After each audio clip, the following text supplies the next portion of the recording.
Hello, everyone. My name is Grzegorz Fidala, and I am a teacher trainer and senior ELT consultant of Oxford University Press. And in this short video, I would like to share with you a couple of ideas on how to develop your students' reading skills with Oxford Learners Bookshelf while you are on lockdown. So we are going to talk about three things today. First of all, I'm going to tell you a couple of things about extensive reading. Extensive reading is an approach which is going to help your students develop their reading skills, but not only those on their own. Because as English teachers, we are usually used to working with our students, practicing reading text together, the same text, long text, full of interesting vocabulary, and it's an example of intensive reading practice. But extensive reading is something else and something your students can do at home when you don't have so much contact with them as normally when you are at schools. Later on, I'm going to tell you how to start working with graded readers on Oxford Learners Bookshelf, and finally, some activities for your students to practice. So let's start explaining the extensive reading theory. Extensive reading is reading which is reading for pleasure.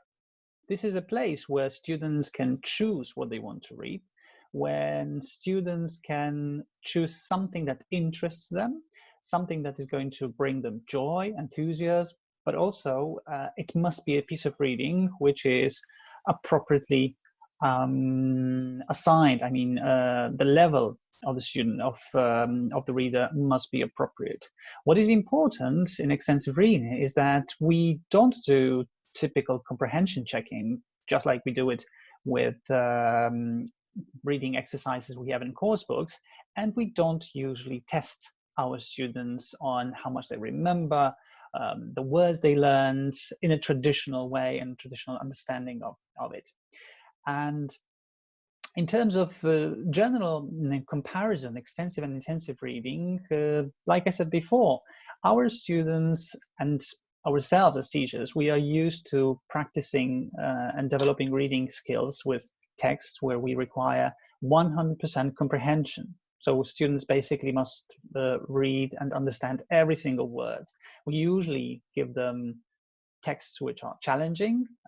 We check understanding by multiple choice clauses, true and false. We also ask our students to translate the words they don't know. And this is practicing for skills which are necessary for reading for exams, for example. On the other hand, extensive reading is something that can help our students to grow their passive knowledge of vocabulary and actually develop their love of reading as such. We know that students have some problems with reading even in their own language.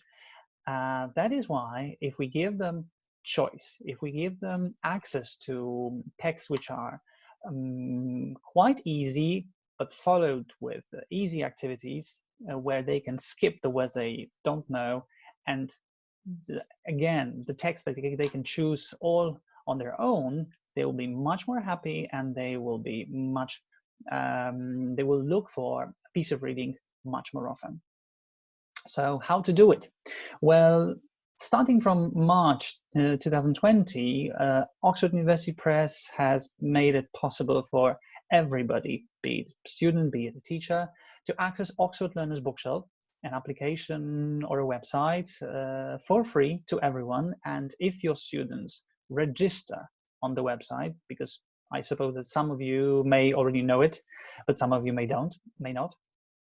So if your students register, they will get access to the platform where they can find 148 free ebooks starting from A1 to B2 level.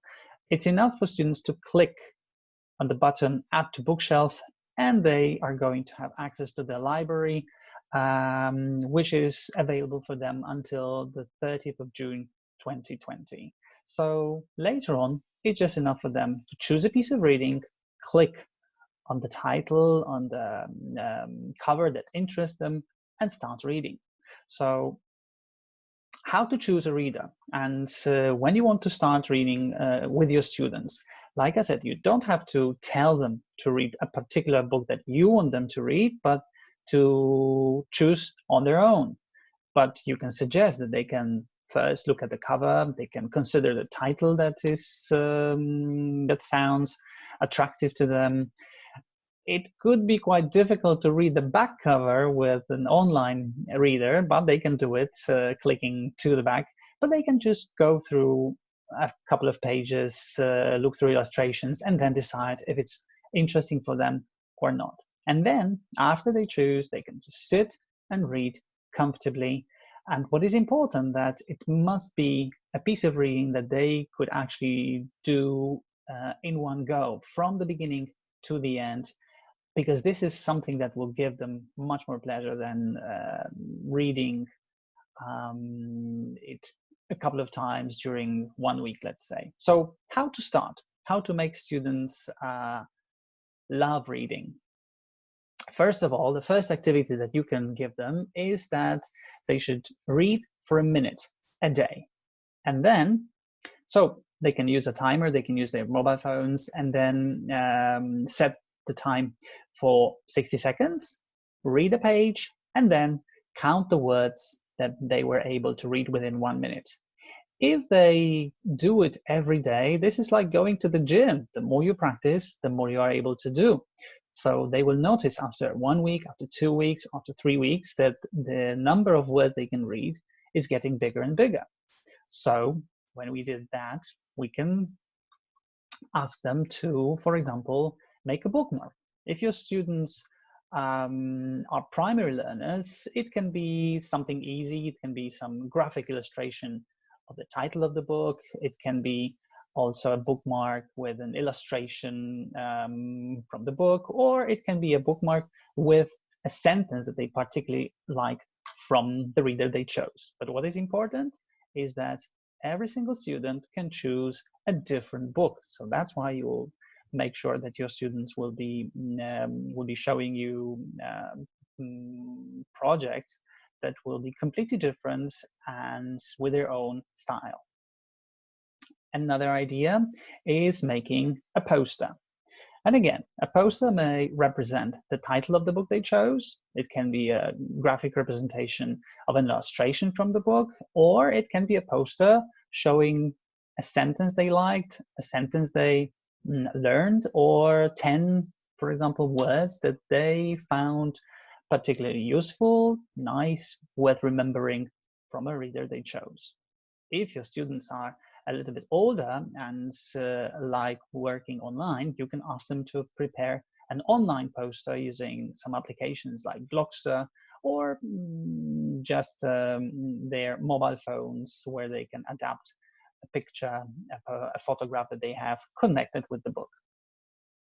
And again, if your students are secondary learners, you can ask them to create an account, a Facebook account of a character. So here you can see an account of a character from Pride and Prejudice that my friend prepared for Elizabeth Bennet.